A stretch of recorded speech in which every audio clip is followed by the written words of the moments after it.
I'm Tyler Rollins, the Executive Director for Foundation for Spirituality and the Arts. And I'm Laura Moffatt. I'm the Director of Art and Christianity. And I'm delighted that we're here today in St Laurence, Catford, which is in South London. We're in a church that was designed in the 60s by Ralph Cavell. It's an octagonal building. You'll see later, I think, in some of the shots, we've got wonderful stained glass all around us. It's actually Dalle de Verre glass in all of the windows surrounding the church. And in the similar glass, this glass cross behind us. Now, the parish had a bit of a sort of aesthetic conundrum over the years in that they felt that the glass cross was somewhat lost against this grey background. The grey cloth is hiding the workings of the organ there. And so in the early 2000s, they looked for an artist to help them to get over this problem. And I'm delighted to say that they came to Victoria Rance, who's here with us today, who's a sculptor living and working quite nearby. And Victoria's sculpture, which is called Comforter, is this steel circle behind us. So we're going to talk about the work and how it arrived here, but also about what that means in Victoria's practice and in your relationship with the church and with spirituality more broadly. I just wanted to say, to start out, I can't imagine perhaps a more difficult setting for this, where you have this pre-existing, very strong stained glass cross, not to mention the architecture and the other stained glass. Did you find this a fruitful challenge? Well, when I first looked at it, I just thought, how on earth can I sort of compete almost, or with this space and the strength of the colour and everything, and also it's so time-based. This sort of it felt 60s, 50s, 60s feel of it. So I did. But I could see absolutely the problem, which was this very sort of rectangular space, and it looked ugly, actually, I have to say. And it used to be a gold organ cloth, sort of cloth in front of the organ, and it breathes. So the organ, obviously, when it plays, it breathes. So the dust goes through the screen, and it was quite discoloured, and it really did need looking after. And there was always going to be a change of cloth from the gold, and now it's this grey. But I just had been working quite a lot with circles, and I thought something really simple that, sort of embraced the architecture could work. There used to be, in this circle here, there used to be a communion rail, a curved communion rail that went all the way around. So the circle was already a sort of an established symbol in the church. And for me, once I sort of thought, well, it just needs something to embrace us here in front of us. So we're looking at something and we feel held by it. So then it was just a question of logistics, of the size of the circle, how to fix it, and to give it a sort of enough sort of a statement that it kept in keeping with the church, but still was something new that sort of embraced the congregation. And I also had to think very carefully about this altar, which is why I wanted to be uncovered, because it also had to sort of have a sense of relationship with this. And again, there's the circle here, we're on a big circle here, and so I was sort of measured up all the sort of circles and the widths of the communion rail and things like that to try and get the width of this, so you can sort of see there's a relationship there, to make it work. Yeah. So you were responding quite sensitively to the architecture and the existing, even the proportions and the geometric motifs. And I guess there's the other resonance of the space, which is the spiritual or the religious use of it, which some people might also find to be an equal challenge. Yeah. How did you respond to that? Well, my father was, my grandfather was a vicar. I never met him, but I come from a family that does have a sort of an understanding of faith. So I knew, I'd been to church services most of my life. My mother was actually, went to a Quaker school in America, So I'd been to Quaker meetings, and I was going at that point to Quaker meetings I went for about 5 years to Quaker meetings, and we sit in the round. So it's a different service, but I did understand about prayer, and so that wasn't a problem for me, and I had done church commissions already. So I think I was sort of relaxed about that aspect of it, not intimidated by it. It felt something that I felt confident about my response to the sort of religious aspect of it, which helped, I think. And did members of the congregation explore with you what the symbolism of a circle might mean at all? No, they didn't, but I wasn't there when they did look at it. So I did some drawings and mock-ups, and there was a meeting with the vicar and the congregation, and they looked at it and they discussed it. But I've only had good response from it. So, and whenever I come to a service or I've been in here, I really feel that it's totally embraced by people. And I think it fitted so well that I don't think that there was any upset about it. I have, in my working with other architects and churches, I have had times when people have really not liked what I've proposed, and they've made that very vocally clear. But this one, it worked.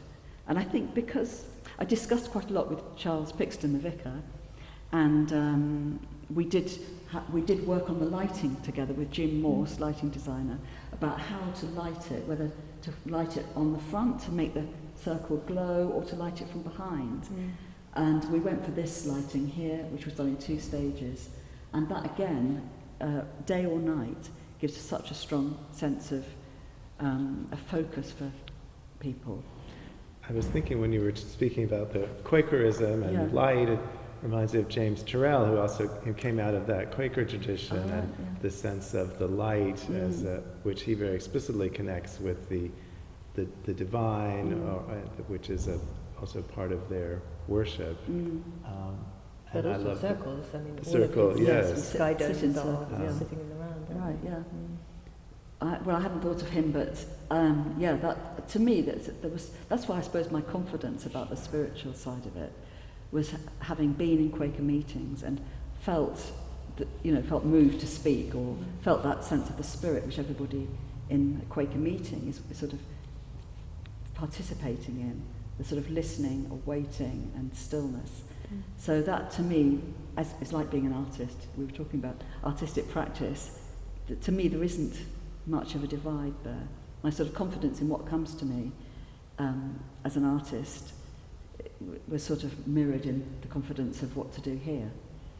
So how would you describe that connection then between spirituality and creativity in your own experience or practice?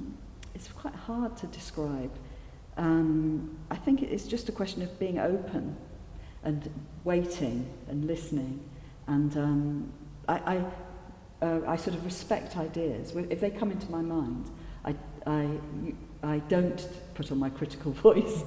I let it come in, and I will draw. That's the first thing I'll do. If I have a dream, I work with dreams quite a lot, and I did have quite a couple of strong sort of visionary type experiences, which to do with light and love and the sort of spiritual, incredibly strong experiences. So were they sort of transformative moments? Yes, transformative, yeah. How did that impact your art? Well, I think, interestingly, one of them was before I went to Quaker meetings, and when I went to the Quaker meeting, I thought, this is what I was dreaming of, this space, this sort of lack of hierarchy, this circle, and there isn't a back or a front. So that fed into it. And then often when I was in the Quaker meeting, I would have ideas, really quite strong ideas, about what to make.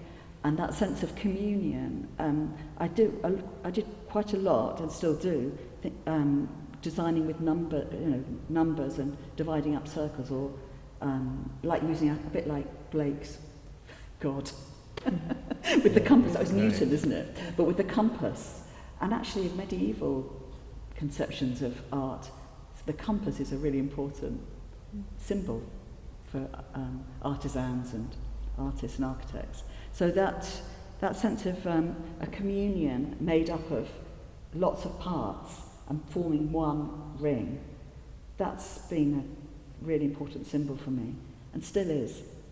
Sort of a symbol of community as well. Yeah. And you mentioned that you felt everyone could somehow benefit from making art, or this is an important part of, I don't know, healing or flourishing. Has that been your experience working or teaching? Yeah, absolutely, yeah. And I was describing to you how I was teaching perspective last night. Again, all about measuring and learning about the focal point and the sort of rays of the vanishing point. And once people understood it, and we were sitting together quietly in the class, everybody drawing, and there's a sort of point at which I will not interrupt anybody, and it's called, I mean, I know teachers call it the golden hour or whatever, where everybody is so focused together on something, and it's kind of quite, it's a sort of magical or spiritual sense of being together. I imagine that's where some of the congregants might have that feeling with your work as a sort of almost a focal point for their services. I hope so, yeah. I mean, the other thing I wanted to talk about was I'd made a few pieces called Incarnation, and one of them was of a circle like this, with rays coming down to a meeting point. And that sense of the what's above coming onto the earth, us being sort of embodied, the spirit coming into our bodies or into our community, that's something that's quite important for me. Could it be the reverse as well, of our attention going upward? Yeah, hopefully, if we work hard. In fact, this in here, maybe we'll have shots later, but this I really love this cupola here, because that is quite a religious device, having a light there. And it's the light from the outside that's coming in. Yeah, that's right. And here, in this church, at sunset, the rays of the light come through the window, and this all is lit up, and this circle is lit up with that light of all the windows, the beautiful glass on that, and that does something really amazing. So when Charles had his last service here, it was at the evensong, and the light came in, and there was a real beauty of the sun being like a symbol of joining us up, and it was a very special moment. Yeah, I think you witnessed it, Laura, didn't you? Yes, I was here too. It was wonderful. Yeah. It makes me think, actually, of some of your other work that is even larger in scale, which really acts like architecture. I mean, your remind me of the name of it. The Spire. Yeah. Where you encourage people to go inside it and experience, the feeling of a small cone, being inside a cone shape or whatever. And I think that's, again, as you say, something about embodiment and but just changing what you feel about the space around you. That's it. Yeah, I want that sense of transformation. You walk into something and it holds you, and you can look up and you're transformed by it, held by it. Yeah, and churches do that. Yeah, that's right. Yeah, I was trying to say. Yeah, and churches do that. Yeah, that's right. I think they're good ones like this. Yeah. Do you find you get a different response from people maybe looking at images or talking about your work that are, let's say, not part of this experience in a sacred space? Is it a different sort of conversation about art? You mean the art, like the art world? The art world, we versus, could call it that. Yes, very different. I mean, I did curate an exhibition at St John's in Waterloo with 4 contemporary artists, brought them into the church, and we used different spaces. And I got Arts Council funding, and we had a catalogue by Sasha Craddock. So it was a sort of contemporary art in a church. This was in 2001. And it did bring people in, it did make people think differently. Everything, if you bring something into a church, it changes it, if you bring art into a church. And I think it's because there's a sort of, we're open to symbol that we're in a church. We come in and everything has a sort of symbolic weight or possibility. And the windows here, they're not just pieces of colour, they have something else going on that represents the world or something. So it's interesting how, however abstract the thing is, if you bring it into a church, because we've come in with a sort of sensibility, it transforms. Even this pillar of mosaic, gold mosaic, it turns into something else in here, in this spot. It's interesting, the ideal in recent years has been the white box gallery that is this completely neutral or bland space that is supposed to give the most freedom maybe to the art.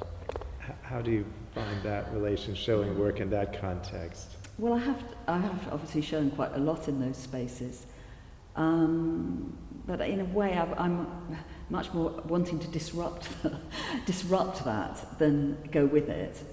And I like character in a building or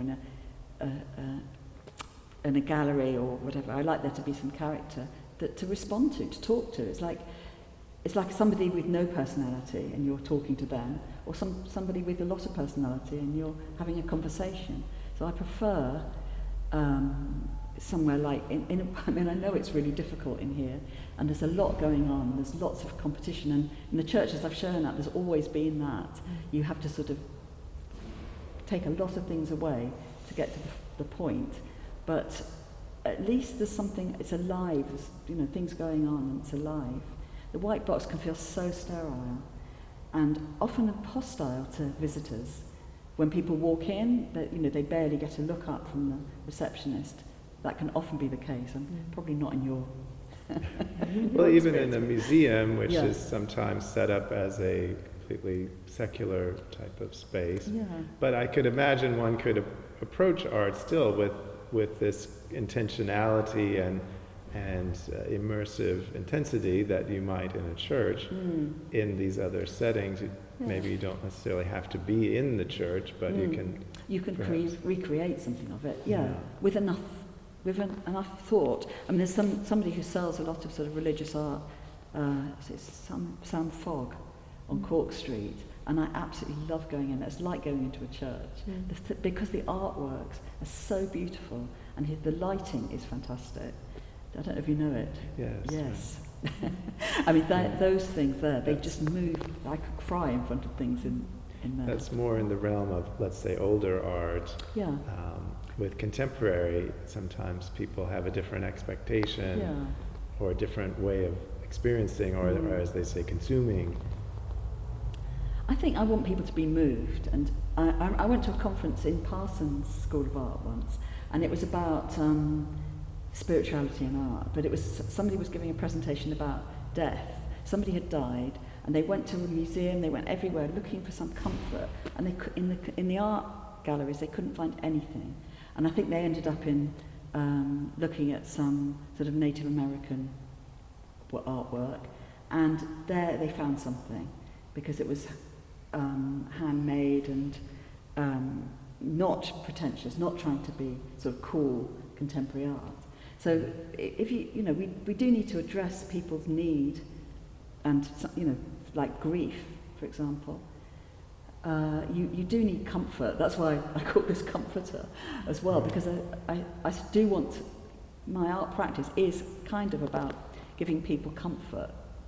Not just me, I mean it does comfort me too, but giving something that people can look at and feel held by or comforted by. Right. I mean, I think theologically you bring that into this, where you have the cross originally, but then with the comforter and the circuit, almost transforms it into the dove, or a sense of the Holy Spirit and the light. So I think you have a lot to say theologically in this piece, but it is all done through silence and through just experience of the image and the light. Yeah, I hope that's... I mean, comforter is one of the names for the Holy Spirit. Right. Yeah, so that's why I called it that. And being a woman is another aspect of this, I suppose. Having my body has been I've had 3 children. I've been the sense of holding the spirit and holding a child and those sort of things to have affected me too, I think. And so that thing of embodying something.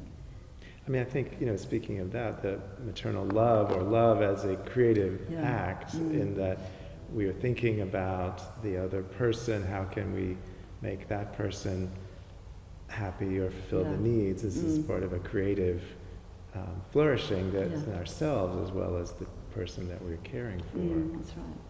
I mean, I'm not saying it's just mothers that do that. Well, no, I think everyone. We hopefully we can all do that to each other. But that sense of, and I don't know that much abstract contemporary art has that sense in it of, or can get that in. I don't know. It's very striking, actually, to me that you're talking about something that Christopher Le Brun was talking about, who we interviewed earlier today, and talking about the sort of sincerity of what he tries to do with his work. That there's no irony in it. There's no masking. It's just he's trying to put something good into the world. That's it. And I think that really comes across here with your work in general. And as you say, it's not just about happy feelings, but it's also suffering and weeping and all of these things, which has a great honesty to it, as well as a kind of a vulnerability. I wonder if you could say a little bit about your practice, and you have a studio nearby down in Deptford. Is that for you a kind of sacred space, or is it somewhere where you sort of feel you perhaps nurture your spirituality as well as your practice? Yes, I think I don't know about sacred, but it's, for me, it is like, because recently I've had flooding from the creek, which I'd love to show you, and it's been coming into my studio, and so I had to move out for 2 months, and at the beginning of this year, and it was almost unbearable for me. I had 2 months of my brain falling apart, and not being able to sort of focus or think properly, and so when I moved back in, I thought, this is what I've been missing.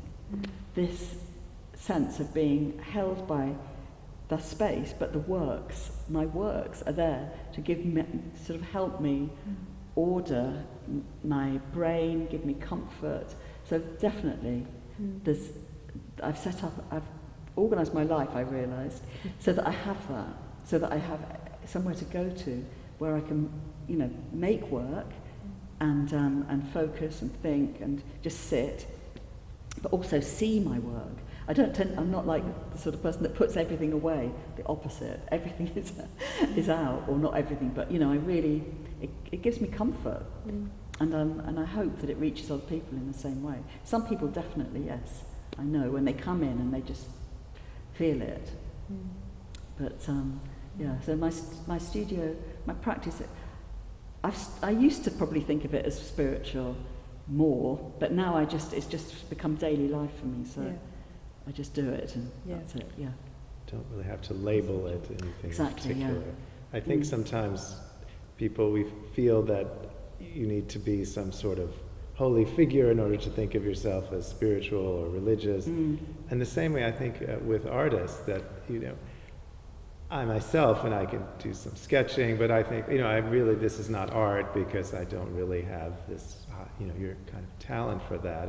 And I wonder how do you feel just the art of daily life, or how is something that people who don't think of themselves as an artist but still can participate in the kind of fulfillment that you can get from art? Well, I think it's really important for people to do that.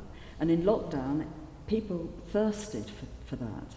And I think a lot of people started drawing or making, sewing, or using their hands actually, and being part of the sort of creative world, because there was a real lack. Something was missing, and it's not just, and it's the kind of busyness that's missing, and having sort of quiet and silence and time, amazing amount of time, meant that we could actually start to go inwards and focus and do drawing or sewing or creative things. So the kind of search for meaning or fulfillment or connectivity. Exactly. And most of the time we're so busy.